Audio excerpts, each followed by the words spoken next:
ਵਿਕਰਮ ਮਜੀਠੀਆ ਦੇ ਉੱਪਰ ਪਹਿਲਾਂ ਪਰਚਾ ਹੋਣਾ, ਅਗਲੇ ਦਿਨ ਹੀ ਮਤਲਬ ਲੁੱਕਆਊਟ ਨੋਟਿਸ ਜਾਰੀ ਕਰ ਦੇਣਾ। ਵਿਕਰਮ ਸਿੰਘ ਮਜੀਠੀਆ ਤੇ ਪਰਚਾ ਹੋਇਆ, ਇਹ ਕੋਈ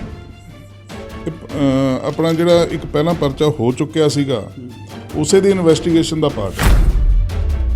ਇੱਕ ਵਿਕਰਮ ਸਿੰਘ ਮਜੀਠੀਆ ਤੇ ਪਰਚਾ ਦੇ ਕੇ ਤੇ ਸਰਕਾਰ ਲੋਕਾਂ ਨੂੰ ਕਿਤੇ ਨਾ ਕਿਤੇ ਗੁੰਮਰਾਹ ਕਰ ਰਹੀ ਹੈ ਕਿ ਅਸੀਂ ਮਜੀਠੀਆ ਨੂੰ ਫੜ ਲਾਂਗੇ ਤਾਂ ਪੰਜਾਬ 'ਚੋਂ ਨਸ਼ਾ ਖਤਮ ਹੋ ਜਾਏਗਾ। ਕਾਂਗਰਸ ਸਰਕਾਰ ਹੈ, ਉਹਨਾਂ ਨੇ ਚੋਣਾਂ ਦਾ ਮੁੱਦਾ ਹੀ ਮਜੀਠੀਆ ਨੂੰ ਬਣਾ ਲਿਆ ਵੀ ਉਹਦੇ ਕਰਕੇ ਮੇਰੇ ਤੇ ਪਰਚਾ। ਚਾਹੇ ਸਰਕਾਰ ਅਕਾਲੀ ਦਲ ਦੀ ਹੋਵੇ, ਚਾਹੇ ਸਰਕਾਰ ਕਾਂਗਰਸ ਦੀ ਹੋਵੇ, ਜਦੋਂ ਵੀ ਕੋਈ ਪੋਲੀਟੀਕਲ ਮੂਵ ਹੁੰਦੀ ਹੈ ਉਹ ਇੱਕ ਦੂਏ ਦੇ ਉੱਤੇ ਚਿੱਕੜ ਉਛਾਲਿਆ ਜਾਂਦਾ। ਜੇ ਅੱਜ ਮਜੀਠੀਆ ਕਹਿੰਦਾ ਵੀ ਕਾਂਗਰਸ ਨੇ ਇਹ ਕਰਿਆ ਤਾਂ ਕਰਿਆ ਉਹਨਾਂ ਨੇ ਵੀ ਬਹੁਤ ਕੁਛ ਸੀਗਾ। ਪਹਿਲਾਂ ਦਰਬਾਰ ਸਾਹਿਬ ਦੇ ਵਿੱਚ ਬੇਅਦਬੀ ਹੁੰਦੀ ਹੈ, ਉਸ ਤੋਂ ਬਾਅਦ ਮਜੀਠੀਆ ਤੇ ਪਰਚਾ ਹੁੰਦਾ ਹੈ ਤੇ ਤੀਸਰੇ ਦਿਨ ਇੱਥੇ ਲੁਧਿਆਣਾ ਬੰਬ ਬਲਾਸਟ ਹੋ ਜਾਂਦਾ ਹੈ। ਕਹਿੰਦੇ ਵੀ ਇਹ ਕਿਤੇ ਨਾ ਕਿਤੇ ਓਪੋਜੀਸ਼ਨ ਪਾਰਟੀਆਂ ਹੀ ਕੰਮ ਕਰਾ ਰਹੀਆਂ। ਬੇਅਦਬੀ ਹੋਈ ਤਾਂ ਸਿੱਖਾਂ ਨੇ ਰੋਸ ਵਜੋਂ ਉੱਥੇ ਜੀ ਬਲਾਸਟ ਕਰਤਾ ਤੇ ਇੰਟਰਨੈਸ਼ਨਲ ਲੈਵਲ ਤੇ ਭੰਡਿਆ ਜਾਵੇ ਵੀ ਇਹ ਅੱਤਵਾਦ ਨੂੰ ਸਮਰਥਨ ਕਰਦੇ ਆ ਜਾਂ ਇਹ ਬੰਬ ਬਲਾਸਟ ਜਿਹੜਾ ਸਿੱਖਾਂ ਨੇ ਕੀਤਾ ਇਹਨੂੰ ਭੰਡਿਆ ਜਾ ਸਕੇ। D5 ਚੈਨਲ ਪੰਜਾਬੀ ਦੇਖ ਰਹੇ ਸਾਰੇ ਸਰੋਤਿਆਂ ਦਾ ਸਵਾਗਤ ਹੈ। ਪਿਛਲੇ ਕੁਝ ਦਿਨ ਪਹਿਲਾਂ ਵਿਕਰਮ ਸਿੰਘ ਮਜੀਠੀਆ ਦੇ ਉੱਪਰ NDPS ਮਾਮਲੇ ਨੂੰ ਲੈ ਕੇ ਜਿਹੜਾ ਕਿ ਪਰਚਾ ਦਰਜ ਕੀਤਾ ਗਿਆ ਹੈ, ਉਸ ਤੋਂ ਬਾਅਦ ਉਹਨਾਂ ਤੇ ਲੁੱਕਆਊਟ ਨੋਟਿਸ ਵੀ ਜਾਰੀ ਕੀਤਾ ਗਿਆ। ਇੱਕ ਦਿਨ ਪਰਚਾ ਹੁੰਦਾ, ਦੂਜੇ ਦਿਨ ਲੁੱਕਆਊਟ ਨੋਟਿਸ ਜਾਰੀ ਕਰ ਦਿੱਤਾ ਜਾਂਦਾ ਹੈ। ਤੀਸਰੇ ਦਿਨ ਵਿਕਰਮ ਸਿੰਘ ਮਜੀਠੀਆ ਮੋਹਾਲੀ ਦੀ ਅਦਾਲਤ ਦੇ ਵਿੱਚ ਅਗਾਊ ਜ਼ਮਾਨਤ ਜਿਹੜੀ ਕਿ ਅਰਜੀ ਲਗਾਉਂਦੇ ਨੇ, ਪਰ ਉਹਨਾਂ ਦੀ ਅਗਾਊ ਜ਼ਮਾਨਤ ਜਿਹੜੀ ਅਰਜੀ ਆ ਕੋਰਟ ਵੱਲੋਂ ਖਾਰਜ ਕਰ ਦਿੱਤੀ ਜਾਂਦੀ ਹੈ। ਉਹਨਾਂ ਵੱਲੋਂ ਅੱਜ ਜਿਹੜਾ ਕਿ ਹਾਈ ਕੋਰਟ ਦਾ ਰੁਖ ਕੀਤਾ ਜਾਵੇਗਾ। ਸਾਰੇ ਤੇ ਗੱਲਬਾਤ ਕਰਾਂਗੇ। ਵਿਕਰਮ ਸਿੰਘ ਮਜੀਠੀਆ ਕਿਵੇਂ ਬਚ ਸਕਦੇ ਨੇ, ਕਿ ਕਿਵੇਂ ਦੇ ਉਹਨਾਂ ਦੇ ਉੱਪਰ ਐਕਸ਼ਨ ਹੋ ਸਕਦੇ ਨੇ। ਸਾਡੇ ਨਾਲ ਨੇ ਐਡਵੋਕੇਟ ਰਵਿੰਦਰ ਸਿੰਘ ਬਾਸੀ ਜੀ। ਬਾਸੀ ਸਾਹਿਬ, ਕਿਵੇਂ ਦੇਖਦੇ ਹੋ ਵਿਕਰਮ ਮਜੀਠੀਆ ਦੇ ਉੱਪਰ ਪਹਿਲਾਂ ਪਰਚਾ ਹੋਣਾ, ਅਗਲੇ ਦਿਨ ਹੀ ਮਤਲਬ ਲੁੱਕਆਊਟ ਨੋਟਿਸ ਜਾਰੀ ਕਰ ਦੇਣਾ? ਦੇਖੋ, ਇਹ ਜਿਹੜਾ ਵਿਕਰਮ ਸਿੰਘ ਮਜੀਠੀਆ ਤੇ ਪਰਚਾ ਹੋਇਆ, ਇਹ ਕੋਈ ਆਪਣਾ ਜਿਹੜਾ ਇੱਕ ਪਹਿਲਾਂ ਪਰਚਾ ਹੋ ਚੁੱਕਿਆ ਸੀਗਾ ਉਸੇ ਦੀ ਇਨਵੈਸਟੀਗੇਸ਼ਨ ਦਾ ਪਾਰਟ ਹੈ। ਉਹਦੇ 'ਚ ਕੁਛ ਬੰਦੇ ਫਰਾਰ ਹੈ ਤੇ ਕੁਛ ਬੰਦਿਆਂ ਦੀ ਅਰੈਸਟ ਹੋ ਗਈ ਸੀ ਤੇ ਉਸੇ ਨੂੰ ਅੱਗੇ ਇਹਨੂੰ ਮੈਂ ਤਾਂ ਇਹਨੂੰ ਇੱਕ ਪੋਲੀਟੀਕਲ ਮੂਵ ਦੇ ਸਿਵਾਏ ਕੁਛ ਨਹੀਂ ਦੇਖਦਾ, ਕਿਉਂਕਿ ਕਿਆ ਇੱਕ ਮਜੀਠੀਆ ਹੀ ਜ਼ਿੰਮੇਵਾਰ ਹੈ ਸਾਰੇ ਪੰਜਾਬ ਦੇ ਵਿੱਚ ਜਿਹੜਾ ਨਸ਼ੇ ਦੀ ਤਸਕਰੀ ਹੋ ਰਹੀ ਹੈ, ਜਿਸ ਹਿਸਾਬ ਨਾਲ ਨਸ਼ਾ ਪੰਜਾਬ ਦੇ ਵਿੱਚ ਆ ਰਿਹਾ ਤੇ ਕਿਆ ਮਜੀਠੀਆ ਤੋਂ ਪਹਿਲਾਂ ਇੱਥੇ ਨਸ਼ਾ ਨਹੀਂ ਆਇਆ? ਪਹਿਲੀ ਗੱਲ। ਦੂਜੀ ਗੱਲ, ਮਜੀਠੀਆ ਇੱਕ ਟਰੋਫੀ ਬਣ ਗਿਆ ਪੋਲੀਟੀਕਲ ਪਾਰਟੀਜ਼ ਵਾਸਤੇ। ਉਹਨੂੰ ਐਜ਼ ਏ ਟਰੋਫੀ ਦੇ ਤੌਰ 'ਤੇ ਵੀ ਇਹਨੂੰ ਮਜੀਠੀਆ ਨੂੰ ਫੜੋ, ਅੰਦਰ ਦਿਓ ਤੇ ਲੋਕਾਂ ਨੂੰ ਕੋਈ ਦੇਖਿਆ ਅਸੀਂ ਮਜੀਠੀਆ ਅੰਦਰ ਦਿੱਤਾ। ਤੇ ਜਿਹੜਾ ਬੇਸਿਕ ਮੁੱਦਾ ਹੈਗਾ ਨਸ਼ੇ ਦਾ, ਜੋ ਗਰਾਊਂਡ ਲੈਵਲ ਦੇ ਪੰਜਾਬ ਦੇ ਨੌਜਵਾਨੀ ਨੂੰ ਖਤਮ ਕਰ ਰਿਹਾ, ਉਹਦਾ ਜਿਹੜਾ ਬੇਸਿਕ ਕੌਜ਼ ਹੈ, ਬੇਸਿਕ ਰੂਟ ਹੈ, ਸਰਕਾਰ ਉਹਨੂੰ ਲੱਭਣ ਦੀ ਬਜਾਏ ਤੇ ਕੁਛ ਲੋਕਾਂ ਨੂੰ ਟਾਰਗੇਟ ਕਰਕੇ ਆਪਣੀ ਫੇਸ ਸੇਵਿੰਗ ਕਰ ਰਹੀ ਹੈ, ਹੋਰ ਕੁਛ ਨਹੀਂ ਹੈ। ਇਸ ਤੋਂ ਪਹਿਲਾਂ ਕੈਪਟਨ ਸਾਹਿਬ ਨੇ ਗੁਟਕਾ ਸਾਹਿਬ ਦੀ ਸਹੁੰ ਖਾਧੀ ਕਿ ਮੈਂ ਪੰਜਾਬ 'ਚੋਂ ਨਸ਼ਾ ਜੜੋਂ ਖਤਮ ਕਰ ਦੂੰਗਾ। ਕੀ ਪੰਜਾਬ 'ਚੋਂ ਜੜੋਂ ਖਤਮ ਹੋ ਗਿਆ? ਉਸ ਤੋਂ ਬਾਅਦ ਇੱਕ ਪਰਚਾ ਹੁੰਦਾ, ਉਹਦੇ 'ਚ ਕੁਛ ਲੋਕਾਂ ਨੂੰ ਇਨਵੋਲਵ ਕੀਤਾ ਜਾਂਦਾ। ਉਹ ਪਰਚੇ ਦੇ ਨੂੰ ਮੇਰੇ ਖਿਆਲ ਪਰਚਾ ਹੋਏ ਨੂੰ ਵੀ 2 ਸਾਲ ਹੋ ਗਏ। ਉਸ ਤੋਂ ਬਾਅਦ ਫਿਰ ਇੱਕ ਆਵਾਜ਼ ਉੱਠਦੀ ਹੈ ਵੀ ਇਹਦੇ 'ਚ ਮਜੀਠੇ ਦਾ ਹੱਥ ਹੈ।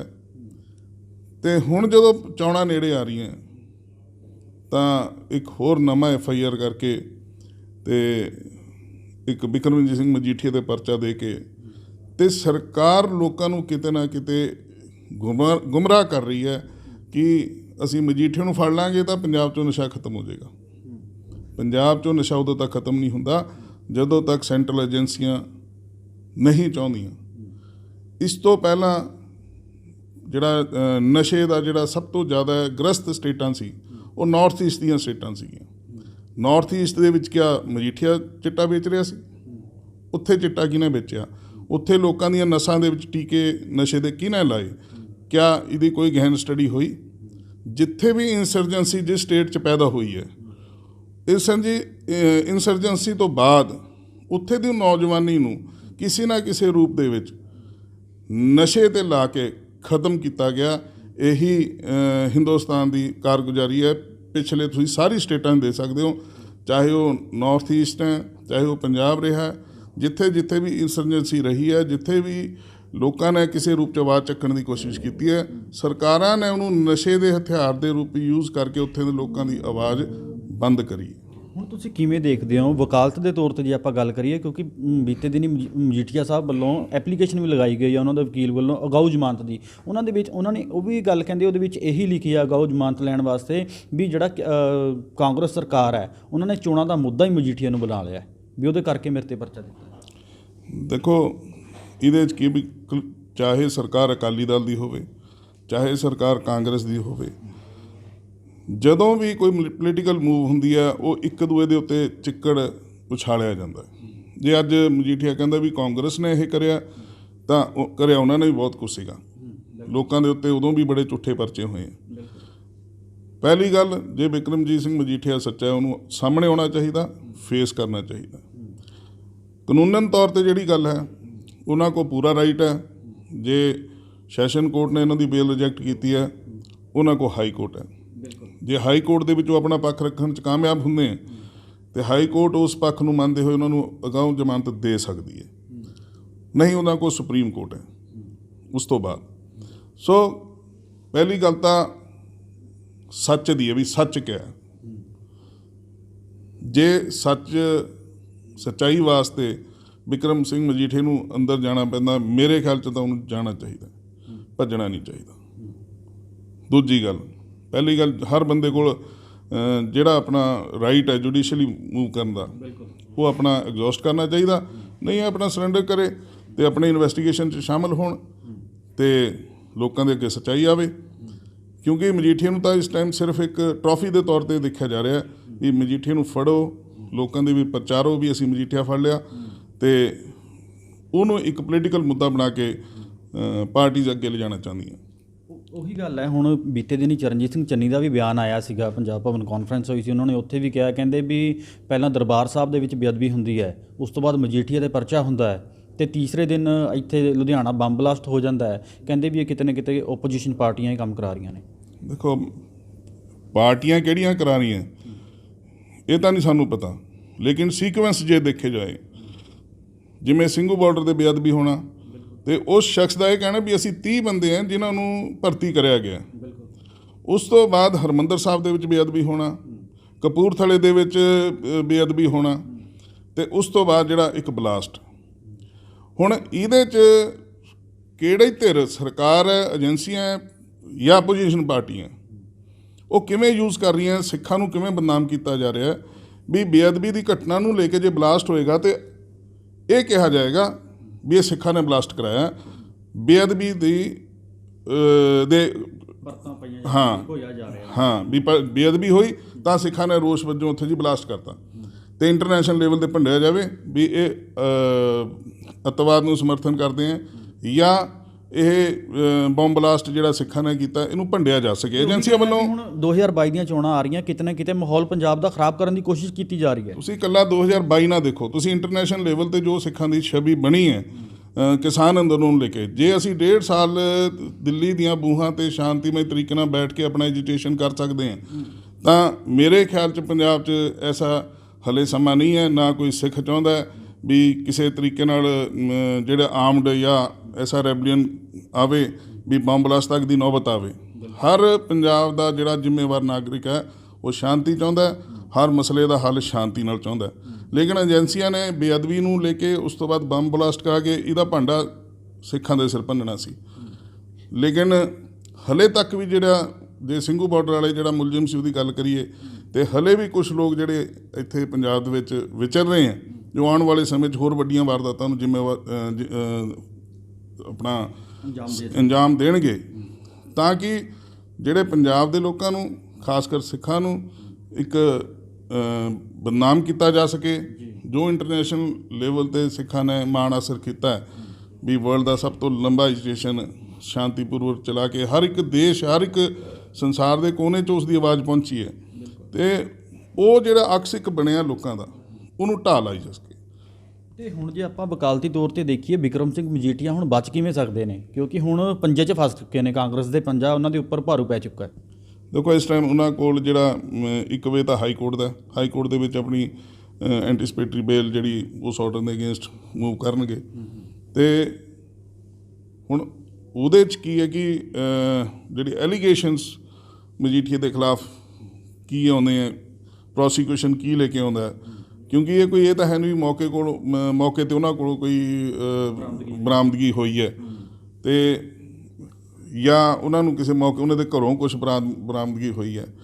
ਹੁਣ ਉਹ ਇਨਵੈਸਟੀਗੇਸ਼ਨ 'ਚ ਪ੍ਰੋਸੀਕਿਊਸ਼ਨ ਕੋਰਟ ਨੂੰ ਕੀ ਆਪਣਾ ਪੱਖ ਲੈ ਕੇ ਆਉਂਦਾ ਅਤੇ ਮਜੀਠੀਆ ਸਾਹਿਬ ਆਪਣੀ ਕਿਹੜੇ ਢੰਗ ਨਾਲ ਆਪਣੇ ਆਪ ਨੂੰ ਪੇਸ਼ ਕਰਦੇ ਜਾ ਕੇ ਉੱਥੇ, ਇਹ ਉਹ ਡਿਪੈਂਡ ਕਰਦਾ ਅਤੇ ਉਹਨਾਂ ਕੋਲ ਜਿਹੜਾ ਇਸ ਟਾਈਮ ਹਾਈ ਕੋਰਟ ਅਤੇ ਸੁਪਰੀਮ ਕੋਰਟ ਦੇ ਸਿਵਾਏ ਹੋਰ ਕੋਈ ਰਸਤਾ ਨਹੀਂ ਹੈ, ਕਿਉਂਕਿ ਇਹ ਇੱਕ NDPS ਦੇ ਪਰਚੇ ਦੇ ਨਾਲ ਇੱਕ ਪੋਲੀਟੀਕਲ ਮੂਵ ਵੀ ਬਣੀ ਹੋਈ ਹੈ ਅਤੇ ਉਸ ਪੋਲੀਟੀਕਲ ਮੂਵ ਦੇ ਤਹਿਤ ਮਜੀਠੀਆ ਨੂੰ ਖੁੱਲ੍ਹ ਕੇ ਸਾਹਮਣੇ ਆਉਣਾ ਪਏਗਾ, ਲੋਕਾਂ ਦੇ ਮੂਹਰੇ ਆਉਣਾ ਪਏਗਾ, ਤਨਦੇਹੀ ਨਾਲ ਲੋਕਾਂ ਦੇ ਜਵਾਬ ਦੇਣੇ ਪੈਣੇ ਆ। ਨਹੀਂ, ਇਹ ਗੱਲ ਤਾਂ ਅਕਾਲੀ ਦਲ ਵਾਲੇ ਕਹਿ ਰਹੇ ਨੇ, ਕਹਿੰਦੇ ਪਰ ਇਹ ਜਿਹੜਾ ਪੋਲੀਟੀਕਲ ਸਟੰਟ ਆ, ਇਸ ਤੋਂ ਪਹਿਲਾਂ ਚੱਕ ਕੇ ਮਜੀਠੀਆ ਨੂੰ ਅੰਦਰ ਦੇ ਦੇਣ। ਅਸੀਂ ਤਾਂ ਉਹੀ ਕਹਿੰਦੇ ਅਗਾਊ ਜ਼ਮਾਨਤ ਦਿਓ, ਮੁੜ ਕੇ ਮਜੀਠੀਆ ਸਾਹਿਬ ਇਨਵੈਸਟੀਗੇਸ਼ਨ ਜੁਆਇਨ ਕਰਨਗੇ।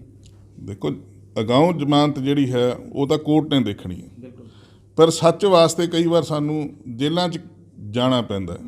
ਆਜ਼ਾਦੀ ਵਾਸਤੇ ਅਸੀਂ ਜੇਲ੍ਹਾਂ ਕੱਟੀਆਂ, ਹਰ ਸੱਚ ਤੇ ਖੰਡ ਵਾਸਤੇ ਜੇ ਜੇਲ੍ਹ ਵੀ ਜਾਣਾ ਪੈਂਦਾ, ਮੈਨੂੰ ਲੱਗਦਾ ਮਜੀਠੀਆ ਸਾਹਿਬ ਨੂੰ ਜਾਣਾ ਚਾਹੀਦਾ ਅਤੇ ਲੋਕਾਂ ਦੇ ਵਿੱਚ ਦੱਸਣਾ ਚਾਹੀਦਾ ਕਿ ਮੈਨੂੰ ਪੋਲੀਟੀਕਲੀ ਟਾਰਗੇਟ ਕੀਤਾ ਜਾ ਰਿਹਾ ਅਤੇ ਆਮ ਬੰਦੇ ਮੰਗਣਾ ਨਹੀਂ ਭੱਜਣਾ ਚਾਹੀਦਾ। ਲੀਡਰ ਹੈ ਉਹ, ਫੇਸ ਕਰੇ ਇਹਨੂੰ। ਜੇ ਅਸੀਂ ਰਾਜ ਭਾਗ ਮਾਣਦੇ ਹਾਂ ਅਤੇ ਅਪੋਜੀਸ਼ਨ 'ਚ ਆ ਕੇ ਜੇ ਸਾਨੂੰ 4 ਦਿਨ ਦੁੱਖ ਕੱਟਣੇ ਪੈਂਦੇ, ਮੈਨੂੰ ਨਹੀਂ ਲੱਗਦਾ ਵੀ ਉਹਨਾਂ ਨੂੰ ਇਸ ਗੱਲ 'ਤੇ ਭੱਜਣਾ ਚਾਹੀਦਾ। ਲੋਕਾਂ ਦੇ ਮੂਹਰੇ ਆ ਕੇ ਪੇਸ਼ ਹੋਣਾ ਚਾਹੀਦਾ। ਲੋਕਾਂ ਦੀ ਅਦਾਲਤ ਸਾਰੀਆਂ ਅਦਾਲਤਾਂ ਤੋਂ ਵੱਡੀ ਹੈ। ਬਿਲਕੁਲ। ਜੇ ਮੈਂ ਕਹਿੰਦਾ ਵੀ ਕਾਂਗਰਸ ਪਾਰਟੀ ਜਾਂ ਕੋਈ ਵੀ ਪੋਲੀਟੀਕਲ ਪਾਰਟੀ ਕਿਸੇ ਸੱਚੇ ਬੰਦੇ ਨੂੰ ਜੇਲ੍ਹ 'ਚ ਦੇ ਵੀ ਦੇਵੇ, ਜੇ ਲੋਕਾਂ ਦੀ ਅਦਾਲਤ ਉਹਨੂੰ ਮਾफ़ ਕਰਦੀ ਹੈ ਤਾਂ ਉਸ ਤੋਂ ਵੱਡੀ ਅਦਾਲਤ ਕੋਈ ਨਹੀਂ ਹੈ। ਚਾਹੇ ਨੈਲਸਨ ਮੰਡੇਲਾ ਦਾ ਤੁਸੀਂ ਉਹ ਲੈ ਲਓ ਵੀ ਜਿਹਨੇ ਆਪਣੀ ਜ਼ਿੰਦਗੀ ਦਾ ਅੱਧੇ ਤੋਂ ਵੱਧ ਸਮਾਂ ਜੇਲ੍ਹ 'ਚ ਕੱਟਿਆ, ਲੇਕਿਨ ਉਹ ਦੱਖਣੀ ਅਫਰੀਕਾ ਦਾ ਆਪਣਾ ਫਾਦਰ ਆਫ ਦੀ ਨੇਸ਼ਨ ਮੰਨਿਆ ਗਿਆ। ਸਾਰੀ ਉਮਰ ਉਹਨੇ ਜੇਲ੍ਹ 'ਚ ਕੱਟੀ ਸੱਚਾਈ ਪਿੱਛੇ। ਤੋਂ ਸੱਚ ਤੋਂ ਭੱਜਣ ਦੀ ਲੋੜ ਨਹੀਂ ਹੈ। ਹਾਂ, ਜੇ ਜੁਰਮ ਕੀਤਾ ਭੱਜਦਾ ਕੌਣ ਹੈ? ਜੇ ਜੁਰਮ ਕੀਤਾ ਹੋਵੇ। ਜੇ ਸੱਚਾ ਬੰਦਾ, ਸੱਚੇ ਬੰਦੇ ਨੂੰ ਆ ਕੇ ਲੋਕਾਂ ਦੇ ਵਿੱਚ ਖੜਨਾ ਚਾਹੀਦਾ। ਬਾਸੀ ਸਾਹਿਬ, ਆਖਰੀ ਸਵਾਲ, ਹੁਣ ਬੀਤੇ ਦਿਨ ਹੀ ਉਹਨਾਂ ਦੀ ਅਗਾਊ ਜ਼ਮਾਨਤ ਮੋਹਾਲੀ ਦੀ ਸੈਸ਼ਨ ਅਦਾਲਤ ਵੱਲੋਂ ਖਾਰਜ ਕਰ ਦਿੱਤੀ ਗਈ ਹੈ। ਅੱਜ ਉਹ ਹਾਈ ਕੋਰਟ ਦਾ ਰੁਖ ਕਰਦੇ ਨੇ, ਉੱਥੇ ਕਿਵੇਂ ਦੀ ਸਥਿਤੀ ਹੋਊਗੀ? ਹੁਣ ਇਹ ਡਿਪੈਂਡ ਕਰਦਾ ਵੀ ਕਿਹਦੇ ਕੋਲ ਲੱਗਦੀ ਹੈ, ਜੱਜ ਸਾਹਿਬ ਦਾ ਮਾਈਂਡ ਸੈਟ ਕੀ ਹੈ, ਕੀ ਗਰਾਊਂਡ ਲਿੱਤੇ ਜਾਂਦੇ ਆ ਇਹਦੀ ਆਪਣੀ ਅਗਾਊਂ ਜ਼ਮਾਨਤ ਵਾਸਤੇ, ਐਂਟੀਸਪੇਟਰੀ ਬੇਲ ਵਾਸਤੇ। ਇਹ ਕੋਈ ਮਤਲਬ ਟੈਕਨੀਕਲੀ ਤਾਂ ਉੱਥੇ ਕੁਛ ਨਹੀਂ, ਇਹ ਤਾਂ ਇੱਕ ਸਿਰਫ ਉੱਥੇ ਆਪਾਂ ਕੋਰਟ ਨੂੰ ਗੁਹਾਰ ਲਾ ਸਕਦੇ ਵੀ ਮੈਂ ਪੋਲੀਟੀਕਲੀ ਮੈਨੂੰ ਉਲਝਾਇਆ ਜਾ ਰਿਹਾ। ਬਾਕੀ ਕੋਰਟ 'ਤੇ ਡਿਪੈਂਡ ਕਰਦਾ। ਜਿਹੜੇ ਸੈਕਸ਼ਨਸ ਲਾਏ ਗਏ ਹੈ ਸੀਰੀਅਸ ਇਨ ਨੇਚਰ ਹੈ ਅਤੇ FIR ਜਿਹੜੀ ਹੋਈ ਹੈ NDPS ਦੇ ਐਕਟ ਦੇ ਥੱਲੇ, ਅਤੇ ਮੋਸਟ ਪ੍ਰੋਬਬਲੀ ਇਹਨਾਂ 'ਚ ਮੈਨੂੰ ਨਹੀਂ ਲੱਗਦਾ ਵੀ ਕੋਈ ਵੀ ਕੋਰਟ ਜਾਂ ਅਦਾਲਤ ਜ਼ਮਾਨਤ ਦੇਊਗੀ। ਅਤੇ ਉਹੀ ਗੱਲ ਹੈ, ਕਹਿੰਦੇ ਸੈਕਸ਼ਨ ਜਿਹੜੇ ਲਾਏ ਗਏ ਬਹੁਤ ਕਠੋਰ ਨੇ, ਪਰ ਜੇ ਦੇਖਿਆ ਜਾਵੇ ਜੇ ਪੋਲੀਟੀਕਲ ਵੈਂਡੇਟਾ ਚੱਲਦਾ ਪਿਆ ਹੈ ਤਾਂ ਕਿਵੇਂ ਲੱਗਦਾ ਫਿਰ ਜ਼ਮਾਨਤ ਮਿਲ ਸਕਦੀ ਹੈ? ਨਹੀਂ, ਪੋਲੀਟੀਕਲ ਵੈਂਡੇਟਾ ਤਾਂ ਇਕੱਲਾ ਆਪਾਂ ਕਹਿਣ ਨਾਲ ਪੋਲੀਟੀਕਲ ਵੈਂਡੇਟਾ ਨਹੀਂ ਹੋ ਜਾਏਗਾ, ਕਿਉਂਕਿ ਜਿਹੜਾ ਡਰੱਗਸ ਦਾ ਇਸ਼ੂ ਹੈ ਪੰਜਾਬ ਵਾਸਤੇ ਬਹੁਤ ਹੀ ਪੁਰਾਣਾ ਅਤੇ ਬਹੁਤ ਸੀਰੀਅਸ ਇਸ਼ੂ ਹੈ। ਅਤੇ ਇਹਦੇ 'ਚ ਬਾਰ-ਬਾਰ ਹਰ ਪੱਖੋਂ ਜੇ ਮਜੀਠੀਆ ਦਾ ਨਾਂ ਆਉਂਦਾ ਤਾਂ ਮੇਰਾ ਮੰਨਣਾ ਕਿ ਮਜੀਠੀਆ ਨੂੰ ਲੋਕਾਂ ਦੇ ਮੂਹਰੇ ਆਉਣਾ ਚਾਹੀਦਾ ਅਤੇ ਆਪਣਾ ਜਿਹੜਾ ਅਕਸ ਹੈ ਉਹ ਸੁਧਾਰਨਾ, ਦੱਸਣਾ ਚਾਹੀਦਾ ਲੋਕਾਂ ਨੂੰ ਆ ਕੇ ਵੀ ਮੈਂ ਇਸ ਗੰਦੇ ਕੰਮ 'ਚ ਇਨਵੋਲਵ ਨਹੀਂ ਹਾਂ। ਜੇ ਇਨਵੋਲਵ ਹੈ ਤਾਂ ਫਿਰ ਉਹਨੂੰ ਜੋ ਕਾਨੂੰਨ ਉਹਦੇ ਮੁਤਾਬਕ ਉਹਨੂੰ ਫੇਸ ਕਰਨਾ ਚਾਹੀਦਾ। ਬਹੁਤ ਬਹੁਤ ਧੰਨਵਾਦ। ਇਹ ਸਨ ਐਡਵੋਕੇਟ ਸੀਨੀਅਰ ਵਕੀਲ ਰਵਿੰਦਰ ਸਿੰਘ ਬਾਸੀ ਜੀ, ਜਿਨ੍ਹਾਂ ਦਾ ਕਹਿਣਾ ਕਿ ਅੱਜ ਜਿਵੇਂ ਹਾਈ ਕੋਰਟ ਦੇ ਵਿੱਚ ਮਜੀਠੀਆ ਸਾਹਿਬ ਦੇ ਵਕੀਲ ਵੱਲੋਂ ਐਪਲੀਕੇਸ਼ਨ ਅਗਾਊ ਜ਼ਮਾਨਤ ਵਾਸਤੇ ਅਰਜੀ ਲਗਾਉਣੀ ਹੈ, ਦੇਖਣਾ ਇਹ ਹੋਏਗਾ ਕਿ ਬਿਕਰਮ ਸਿੰਘ ਮਜੀਠੀਆ ਨੂੰ ਜਿਵੇਂ ਮੋਹਾਲੀ ਦੀ ਸੈਸ਼ਨ ਕੋਰਟ ਨੇ ਜ਼ਮਾਨਤ ਨਹੀਂ ਦਿੱਤੀ ਹੈ ਅਤੇ ਅੱਜ ਕੀ ਬਣੂਗਾ, ਕਿਉਂਕਿ ਇੱਕ ਦਿਨ ਉੱਥੇ ਵੀ ਲੱਗ ਗਿਆ ਸੀ, ਬਹਿਸ ਚੱਲੀ ਸੀ, ਪੂਰਾ ਦਿਨ ਬਹਿਸ ਚੱਲਦੀ ਰਹੀ ਹੈ ਜ਼ਮਾਨਤ ਨੂੰ ਲੈ ਕੇ। ਅੱਜ ਦੇਖਾਂਗੇ ਕਿ ਹਾਈ ਕੋਰਟ ਐਪਲੀਕੇਸ਼ਨ ਜਿਹੜੀ ਉਹਨਾਂ ਦੀ ਐਕਸੈਪਟ ਕਰਕੇ ਕਿਵੇਂ ਉਹਨਾਂ ਨੂੰ ਜ਼ਮਾਨਤ ਮਿਲਦੀ ਹੈ ਕਿ ਨਹੀਂ। ਕੈਮਰਾਮੈਨ ਰਵੀ ਦੇ ਨਾਲ Harjeet Matharu, D5 channel Punjabi, Chandigarh. 5 channel Punjabi ਹੁਣੇ ਸਬਸਕ੍ਰਾਈਬ ਕਰੋ, ਬੈਲ ਆਈਕਨ ਤੇ ਕਲਿੱਕ ਕਰੋ। ਕੀ ਹੁੰਦੀ ਹੈ ਜਮ੍ਹਾਂਬੰਦੀ, ਕਿਵੇਂ ਬਣਦੀ ਹੈ ਵਸੀਅਤ, ਜ਼ਮੀਨ ਜਾਇਦਾਦ ਦੇ ਹਰ ਮਸਲੇ ਤੇ ਕਰਾਂਗੇ ਚਰਚਾ। ਦੇਖਣਾ ਨਾ ਭੁੱਲਣਾ ਸਾਡਾ ਖਾਸ ਪ੍ਰੋਗਰਾਮ naibtehsildar.com ਕਾਨੂੰਨ ਜਾਇਦਾਦ ਦਾ।